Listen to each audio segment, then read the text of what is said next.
Japan Station is made possible in part by Patreon support. If you would like to make sure that I can keep bringing you more content like this, then head on over to japankyo.com/Patreon and sign up for as little as $1 a month.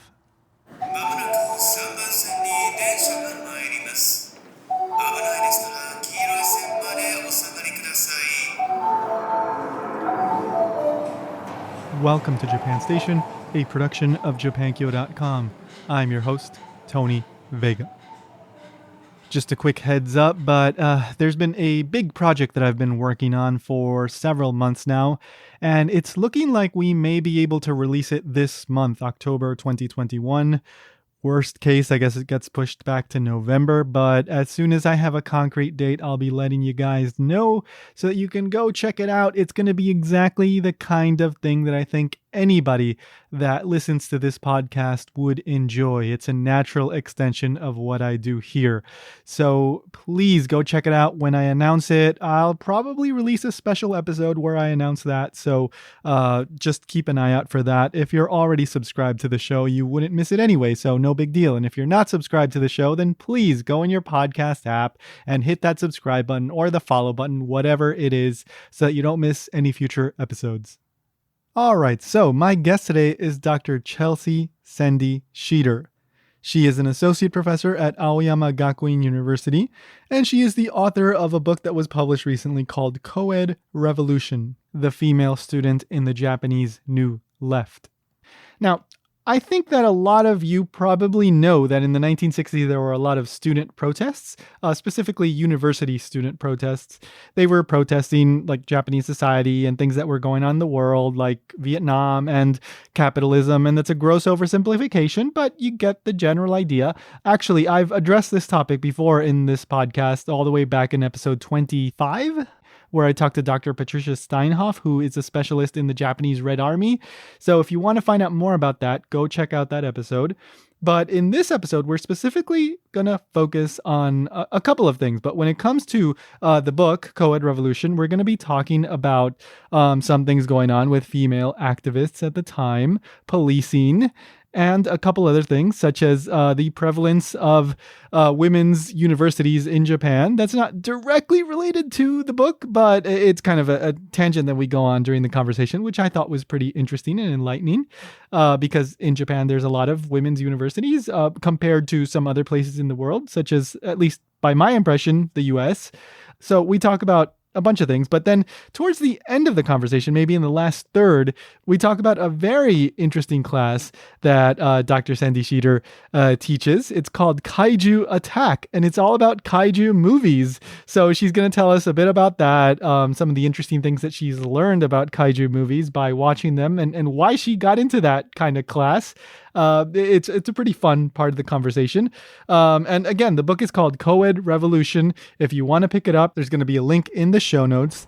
It's an affiliate link. So if you want to support the show while you do your shopping on Amazon, then go ahead, use that affiliate link. It won't cost you anything extra, and a few pennies will come my way. All right. So with that said, let's get into the conversation with Dr. Chelsea Szendi Schieder. The next stop is Japan Station. The doors on the right side will open.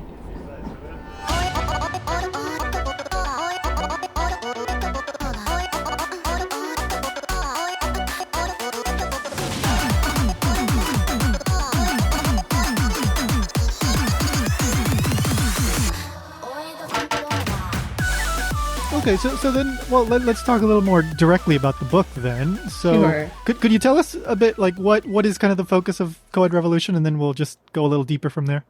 Sure. So I was very curious about the 1960s student movement because when I first heard about it, I was an exchange student living with this family, and both the parents had been involved in the student movement in the 60s. Interesting. And they told me stories. I mean, the mom is a very gifted storyteller. Maybe she kind of embellishes stuff, but I mean, she was telling me stories of throwing rocks in the streets or whatever. Wow. And it was the mid 1990s. And when I went to Tokyo, I mean, it just didn't seem possible. And I also was being told all these things about, Japan is a place where the nail that stands up gets hammered down, and like all of these old saws And so I felt this kind of disjunct, and so I was curious then, but I didn't really pursue it until much later, because it really seemed like something that hadn't been integrated into the history of post-war Japan. And it seemed full of interesting stories. The more that I looked into it, but there wasn't really something on it in English. And then also because I had taken gender studies courses and I'd worked with professors who were very interested in gender in my undergrad years as well. I also got very curious in the role of women, particularly because I was being told that women were just support, and it was really a male movement, and the women just did the support work.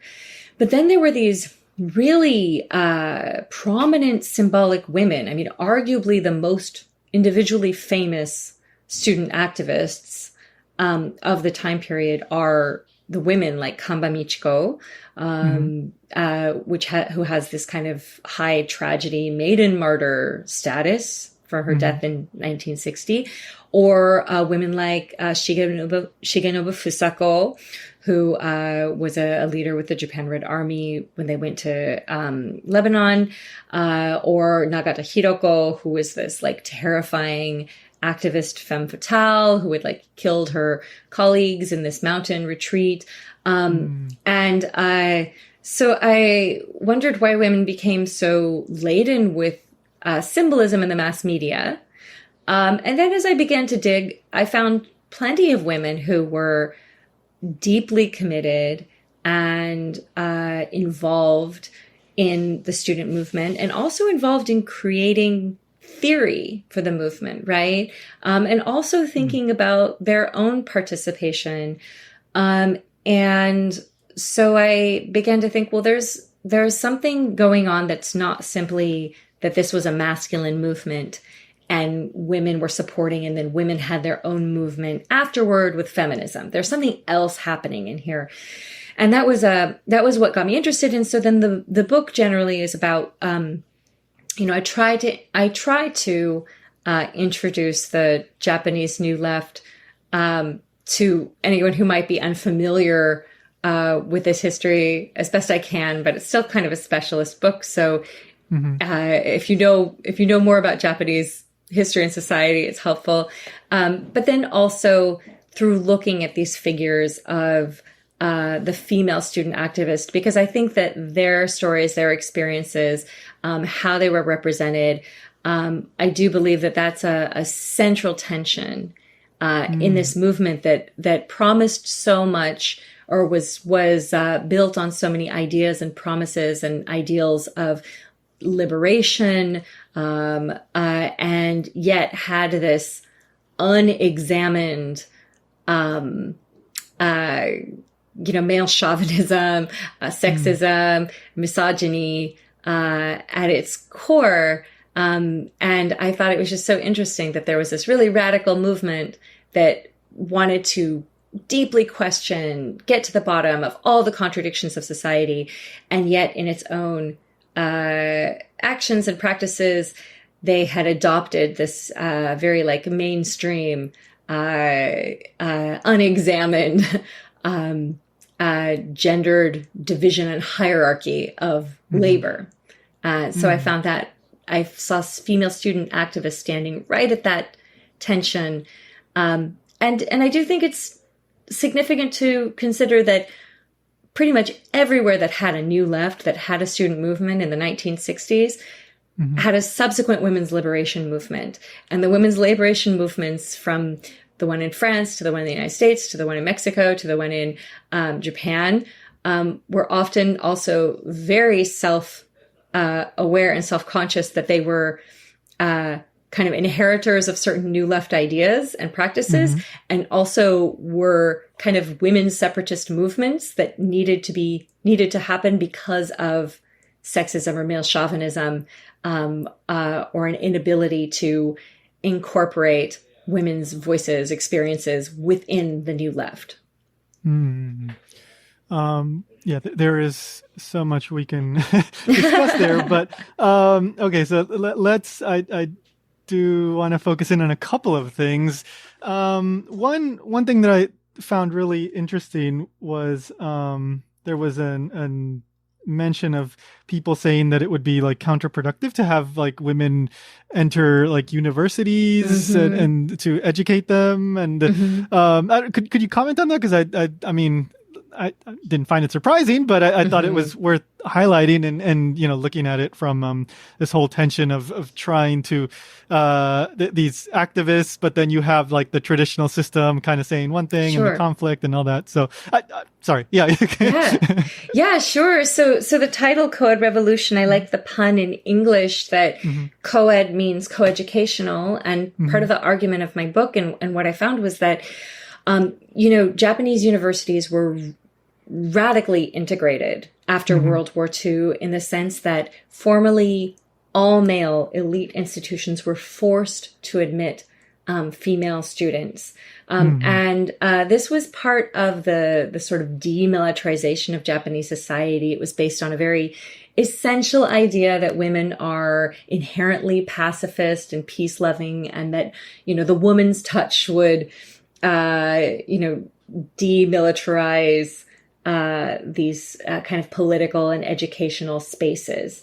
And that created a very coeducational student movement. Then also I liked the pun that Coed also can mean the female student herself. And it's a kind of a reactionary term, but I liked that valence because I do think that Joshigakse is kind of a reactionary term also. If we say gakse, we say student, the implication is that it's male, it's unburdened by the gender kind of qualifier. But if we say joshigakse, it's the female student, and also joshi's girl, even if they're in university. So, so also I wanted to point out to the figure of the Coed, the female student, but then also talk about how it was a co-educational revolution. And when I read the materials of the 1950s in Japan, I thought it was fascinating because people were really, really optimistic that all you had to do was let women into these spaces. And then, of course, once women get an education the way that men did from elementary school through to higher education, then, of course, gender equality would be achieved. And for us to look at that now, we can be like, well, that's like awfully naive or something. But the optimism was really amazing. And when you think about the late 1960s student movement in particular, these were people that had been educated under the full post-war education. So they had been told men and women are equal and they have equal access to opportunities and education. And then they would hit these kinds of walls of like expectations of femininity and gender roles and things like that. And of course there was a lot of optimism for people who really were excited about gender equality. And then there was a lot of fear and anxiety, as there often is when people who are in power and have traditionally been able to enjoy thinking that people like them would inherit that status. So on the part of, for example, elite men, in many different settings, who saw this influx of women into their spaces and felt very threatened by it.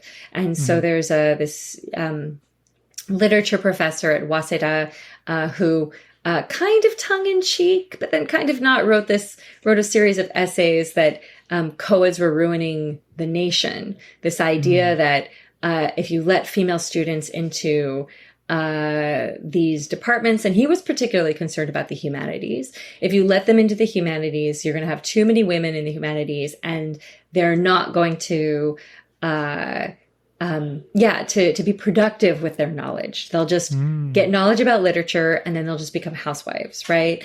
Or they'll use it to seduce men. I mean, there were like all kinds of funny things written. And when I began to examine this, I found that actually, the humanities were threatened at the time, but it wasn't because there were more and more female students entering the humanities. It was because the government and industry wanted more and more technical workers and more workers with technical skills. And so there was kind of an allocation of certain strategic funds to those kinds of departments. And also that was drawing a lot of male students to technical education because male students had this expectation of having to be breadwinners. And so they wanted to go to, fields where they would have a chance of getting a higher salary, which then meant that the humanities, there were more women in the humanities. So, so women just generally became a scapegoat. And, after I wrote this, then, the whole Tokyo Medical University, scandal broke that Tokyo Medical University, said that they were worried that they wouldn't have enough doctors at university hospitals if they admitted too many women to their undergraduate program. And so they tampered with entrance exam scores to give give young men a higher scores and to keep women at like a 30% entrance rate. And so I was already primed to be like, okay, it looks like young women are being scapegoated for something. What's the actual situation? And when I did examine that also, and I saw that, well, labor conditions at university hospitals are really bad. And actually also a lot of male doctors drop out of, as soon as they can, they leave their university hospital positions and do their own private practice as well. So again, just ideas about who is a productive member of society? What is an education for? Women are just going to go and raise their children anyway. These ideas are very stubborn, right?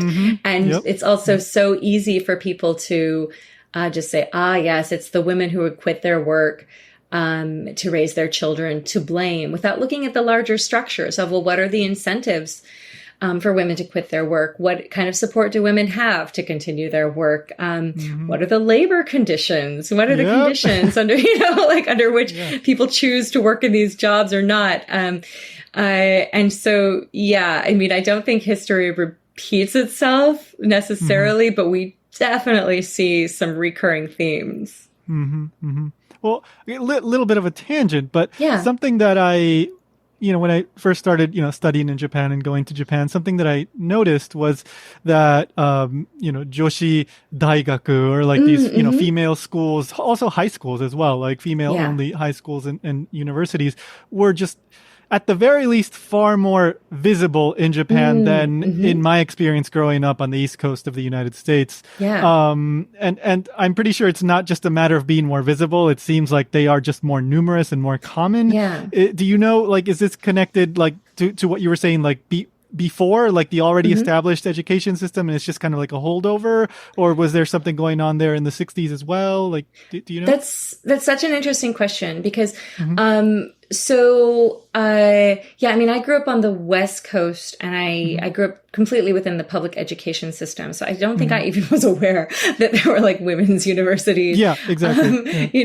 And so when I started to look at this a bit more, first of all, what is interesting is that Japan was much earlier than the United States to integrate the elite universities because places like Harvard had Radcliffe and they had their sister schools, right? And so places like Columbia had Barnard. And actually Columbia didn't allow matriculating women, I think, until the 1980s. Very late.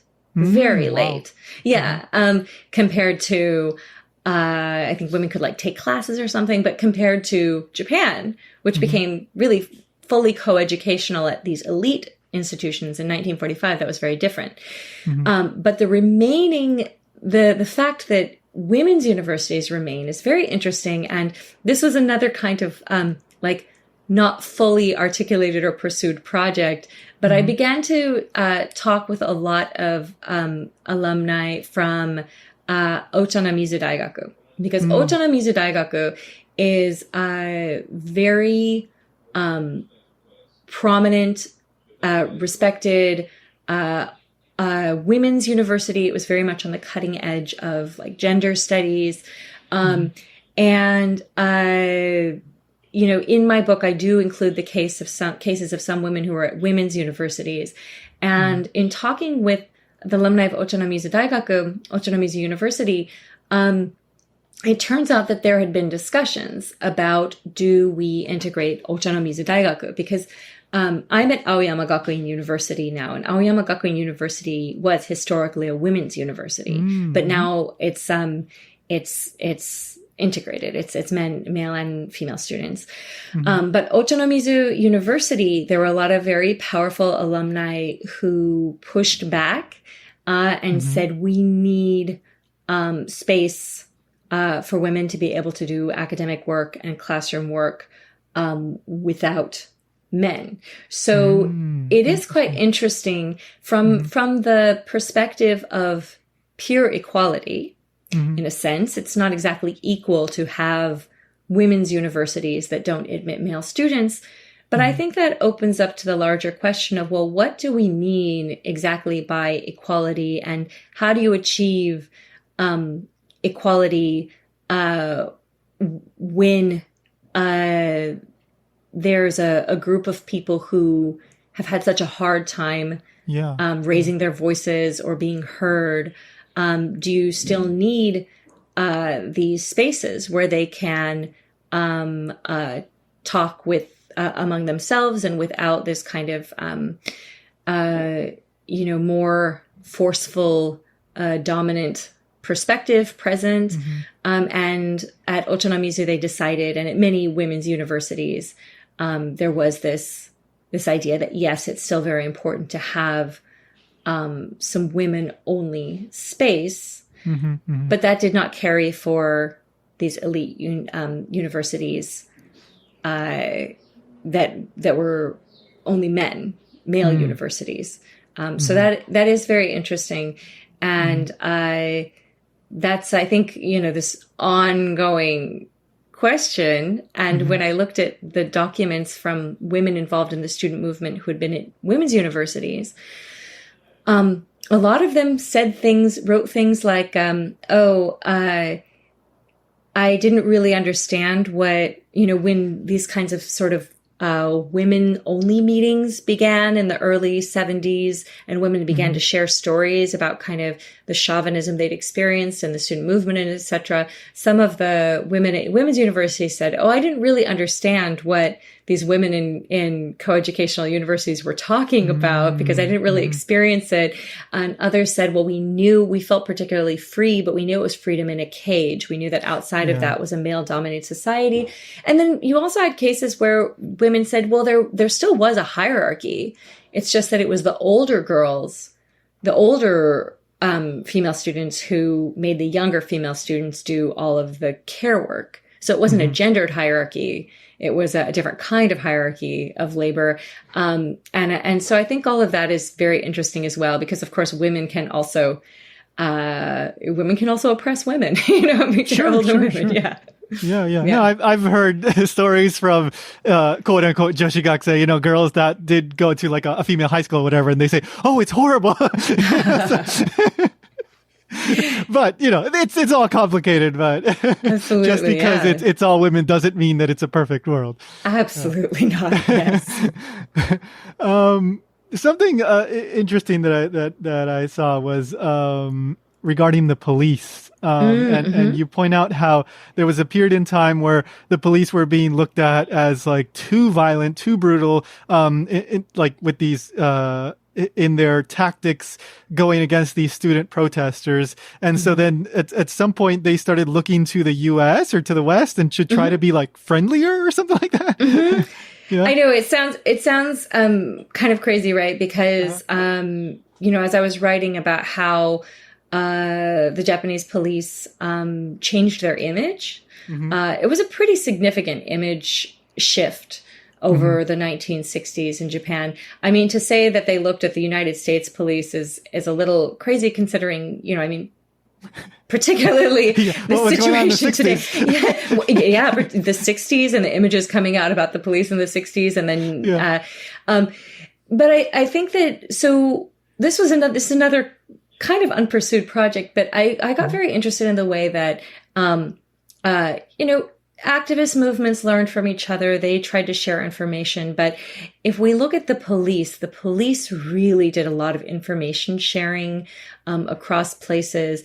And a really big question for the police in the 1960s was how to police protest without killing people or hurting people. It's a good question. It's a great question.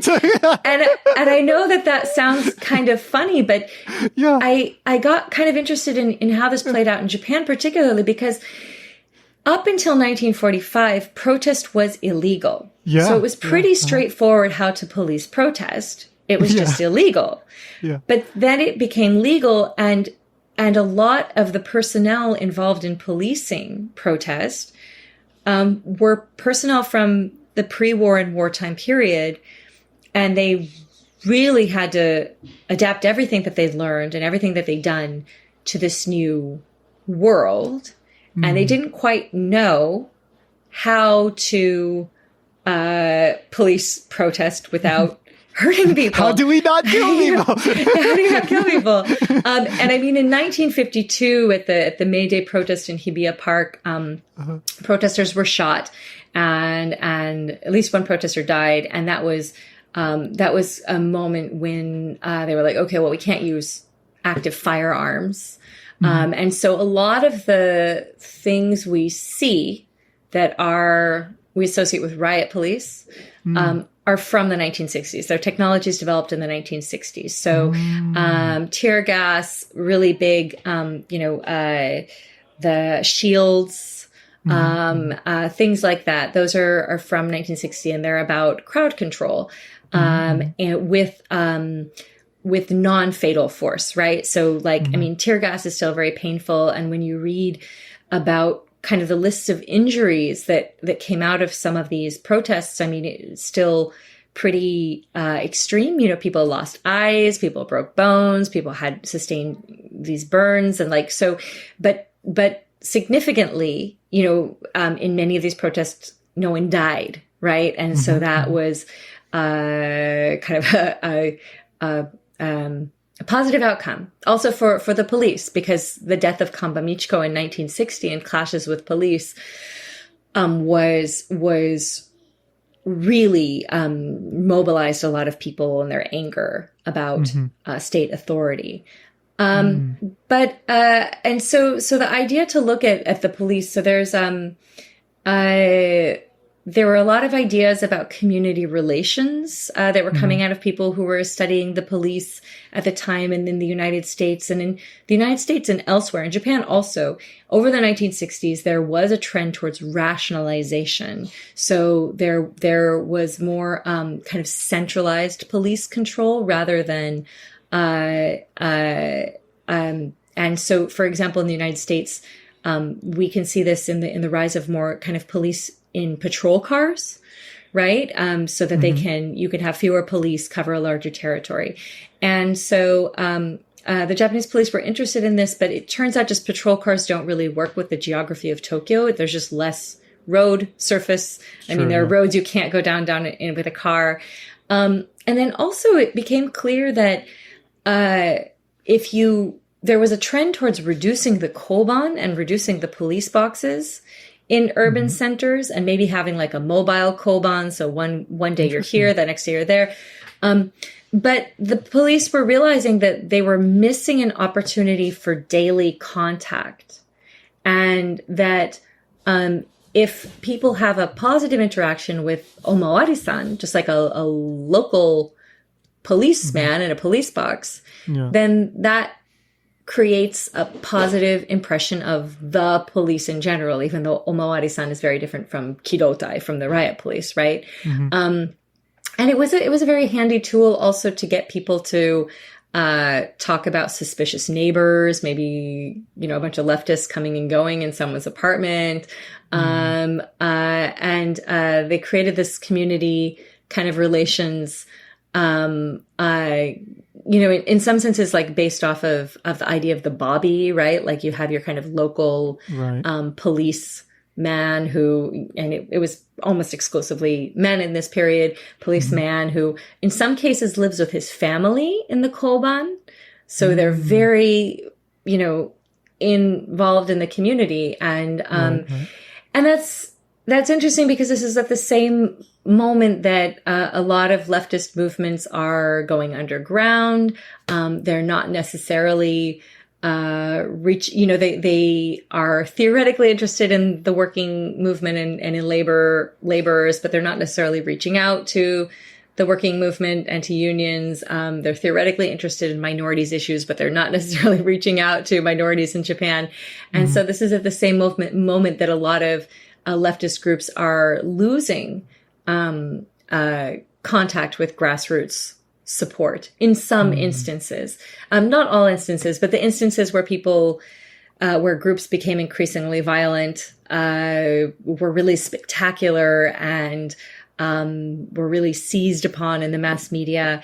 And then, then the police could be the heroes if you have something like the United Red Army who holds up in the mountains and kills their own people in brutal ways.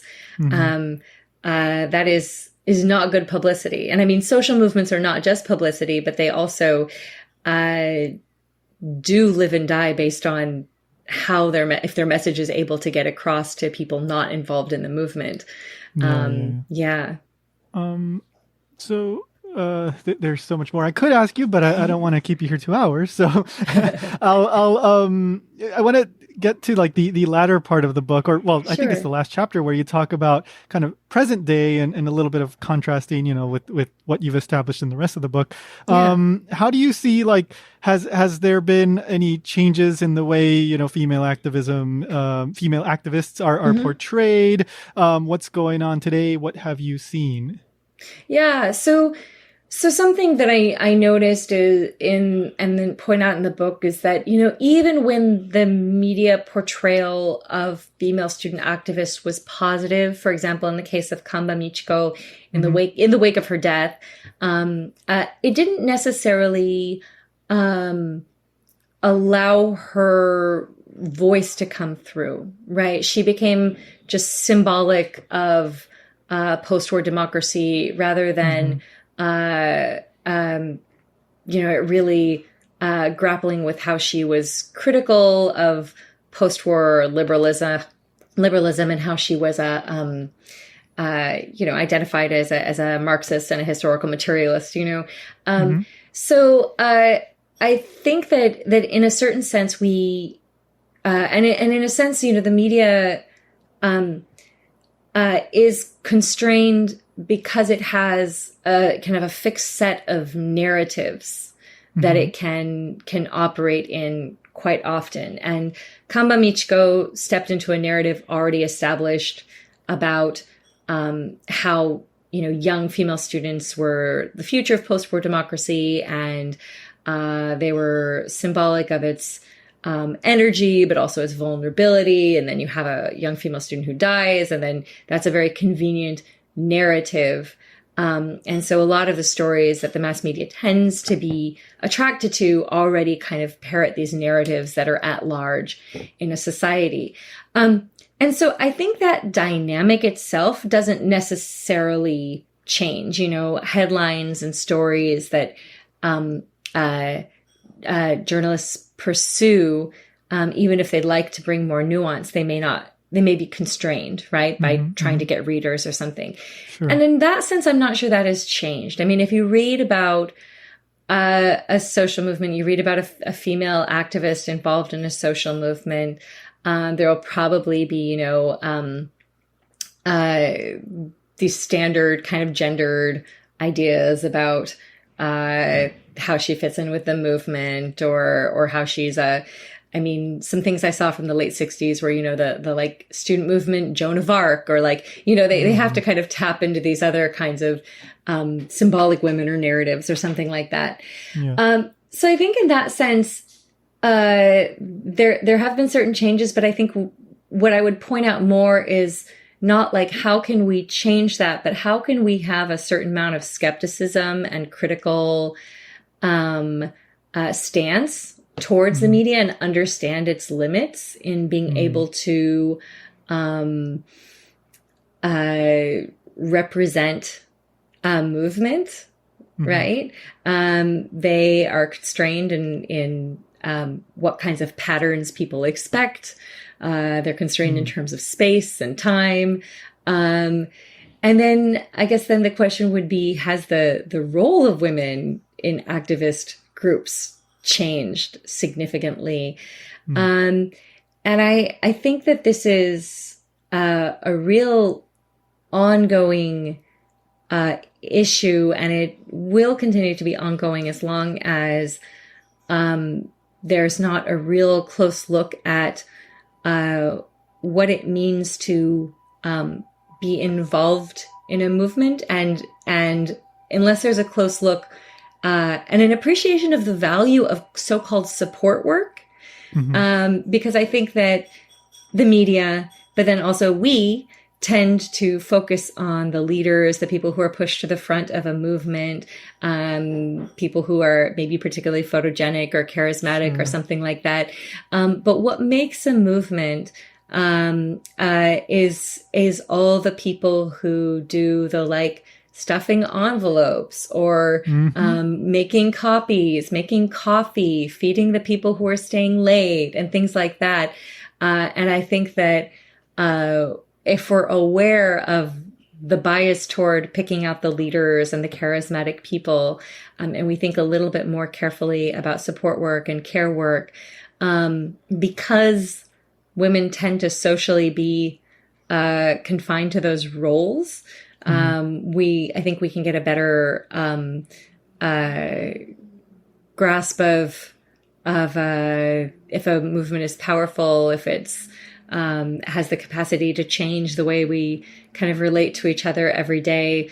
And that's really why I'm a little bit skeptical of, when the media or anybody points out one new, amazing, charismatic woman activist or something like that, because these people don't exist in a vacuum, and a movement is composed of many people. And but I do think also it's harder in some ways to have these conversations in Japan, and I am not always sure that activist movements in Japan are having conversations about gendered values, and I think you do have to have those conversations to be able to work through that. Yeah. Well, okay. So I do have one last question about for you, but it's kind of unrelated to this topic, and it's going back to the kaiju. Yeah. So I'm happy to talk about the kaiju. Yeah, I saw on your website you teach a class called Kaiju Attack, and that's just such an eye-catching title. And I wanted to find out. Please tell me what do we learn in Kaiju Attack?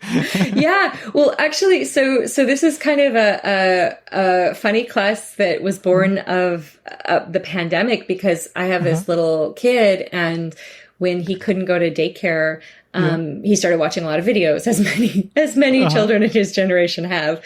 And we wanted some control over what he was watching, also because we were watching it too.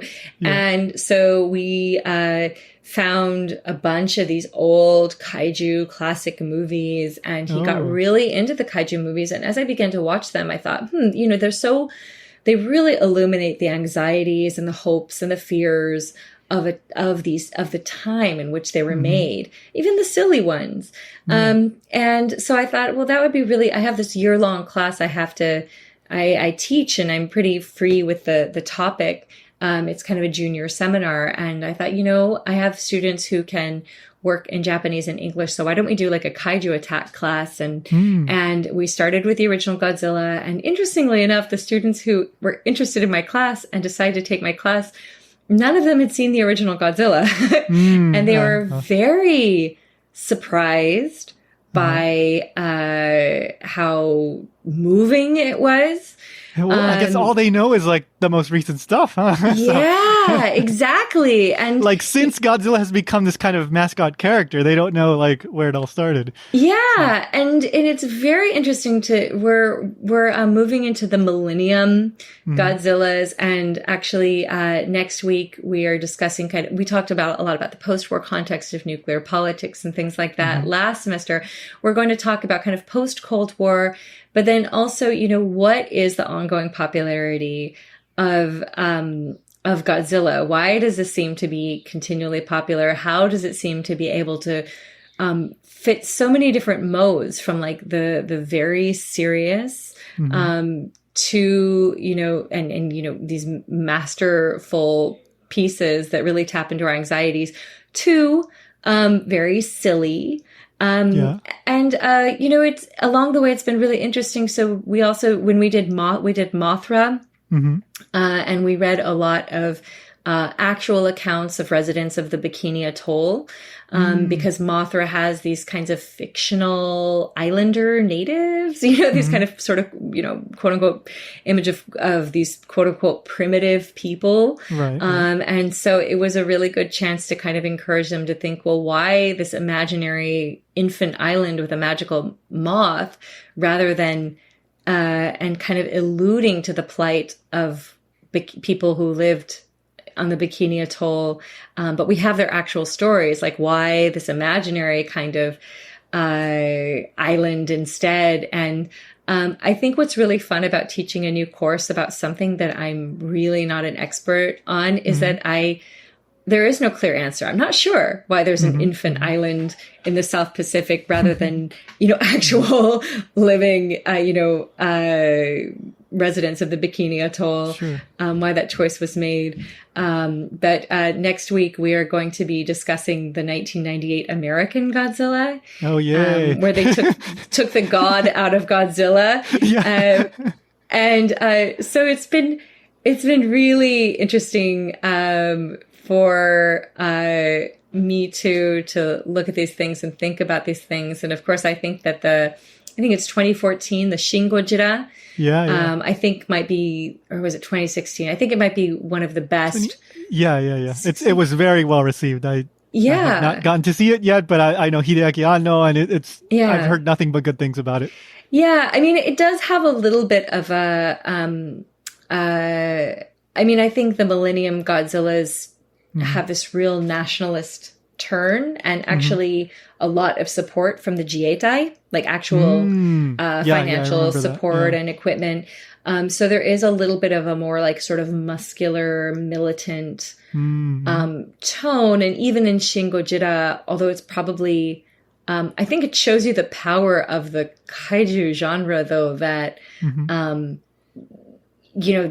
that's probably the most powerful fictional film we have about Fukushima, the Fukushima disaster, with certain caveats. But I'm very excited to watch that. And then some of the newer American Godzillas are kind of trying to grapple with climate change. And I think climate change, I think, is a topic that has been very hard for fiction has had a very difficult time understanding how to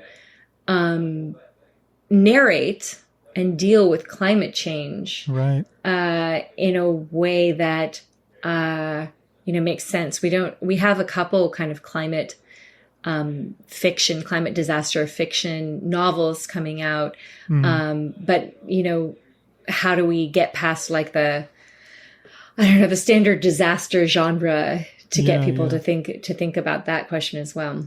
Mm-hmm. Do you have any personal favorite films, be it because it's funny or because it's really poignant or for whatever reason? Yeah, so I think Hedora is so weird. The Hedora one is really weird. It's a smog monster, and I got particularly... okay, I've heard of it. I've never seen it, though. It's also the director. It was a one-off. The director was supposed to do more, and it just was too weird for the studio. They were like, we cannot have you direct anymore. So that one's like truly weird. And then here's something that was amazing, but the Heisei Gamera.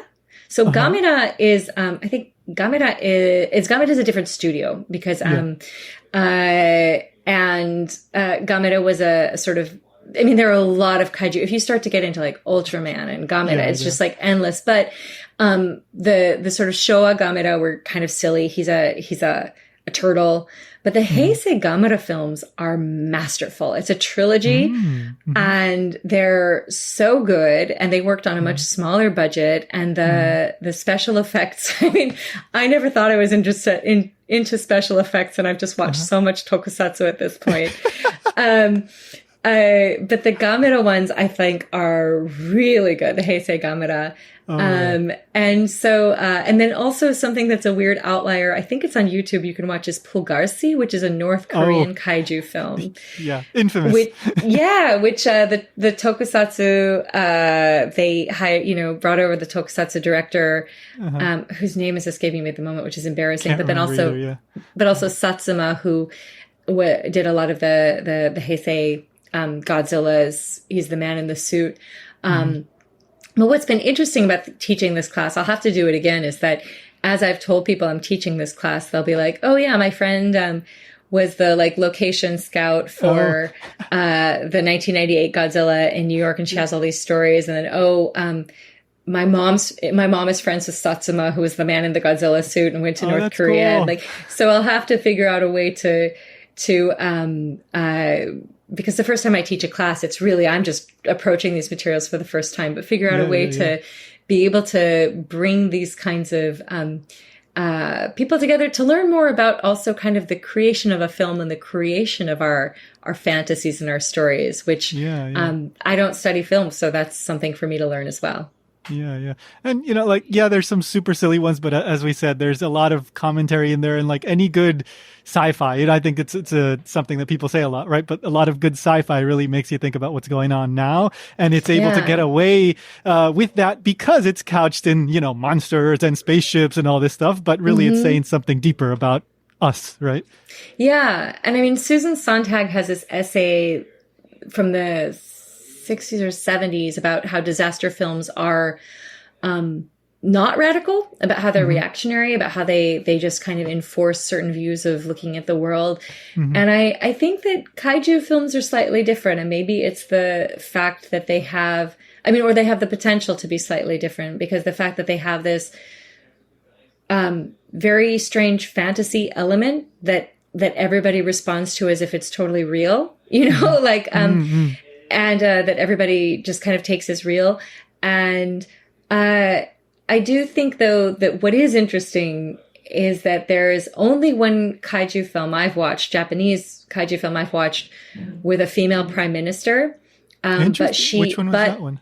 Gosh, I think it's the Heisei Mecha Godzilla. Interesting. But she steps down very quickly. I was like, this is so interesting. You have a female prime minister. Now we're really in the world of, when American sci-fi films would have, like a female president or a black male president or like a black president or something. I was like, oh, now we're in the world of trying to like imagine different kinds of leaders. And no, she steps down very quickly. and so that was a little disappointing, but I think it's the Heisei Mecha Godzilla, I think. Interesting. Okay. Yeah. I have not watched as much as you probably have, only a few here or there, but it's one of those things like, I should get around to that. Well, it's, again, I had this kid and we had to watch something that everybody could sit down and watch and enjoy. And so I think that's an awesome approach. Yeah. Now he's into Ultraman. I was like, no, I'm not doing an Ultraman class, but at least Kaiju that's even lengthier. Oh my God, there's so many series. I know. I love this. I love, we got to talk about the book and finish it off with Kaiju. That was so fun. Yeah, thanks so much. Very broad scope of like, of what I do. And the book is something that I feel like so deep in at this point that it's sort of even hard for me to see sometimes I wouldn't say it's hard to see the big picture, but I have a little bit of fatigue with that project. And so teaching is always a fun ground to be like, I don't know, I don't really know about this. Let's learn about this together. And That's really fun. And it's a privilege to be able to teach about Kaiju attack. Hell yeah. Yeah. Right. Thank you so much. Thank you so much, Tony. Thank you.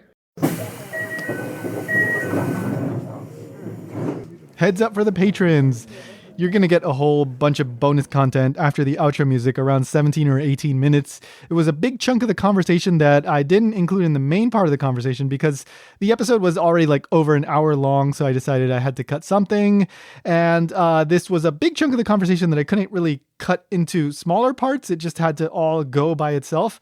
And so that ended up being around 17 minutes. It's a very interesting part of the conversation. So I do recommend sticking around for that if you're a patron. And if you're not a patron, well, you can join for as little as $1 a month over at japankyo.com/Patreon. That ensures that I can keep bringing you this show and other stuff like the other project that I'm working on that will be coming out very soon. So again, japankyo.com/Patreon comes with a bunch of benefits. For example, if you join for $3 a month, you get access to Japanese Plus Alpha, another podcast that I've been releasing every month since I started, like, I think around 2 years ago almost now, or well, a little bit less, but close to that. So that's about the Japanese language, by the way. I just do that one by myself. So again, japankyo.com/Patreon. Thank you. Remember to follow on Facebook and Twitter at Japankyo News. You can reach out to me via social media, or you can send me an email over at mail@japanstationpodcast.com if you have to. But yeah, go follow on Facebook and Twitter. So it's pretty fun over there.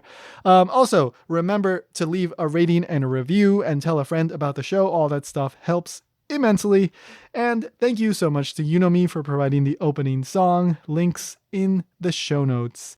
That does it for this episode. Next one should be out on November 1st. It's already recorded, so I don't foresee any delays. And maybe I'll release a surprise something before then related to that other project. I don't know. But if you see another episode or something there pop up in your feed, don't be surprised. Don't forget to check out the latest episode of Ichimon Japan, the other podcast that I produce. It's a really fun one. We talk all about Gyaru, the Japanese fashion movement, subculture that, well, was very popular in the 90s and into the 2000s, but not so popular today, although it's kind of evolved, and we talk about all that stuff, including a whole bunch of really fun gyaru or gal slang. Okay, there's tons and tons and tons of gyarugo, which is gal slang. For example, ATM and MK5. Do you know what those mean? Probably not, unless you already listened to the episode or you are a gyaru or have a lot of gyaru friends. So if you're curious about that, go check out the latest episode of Ichimon Japan. Link in the show notes. Thank you so much for listening, and remember, go find your miniature pony.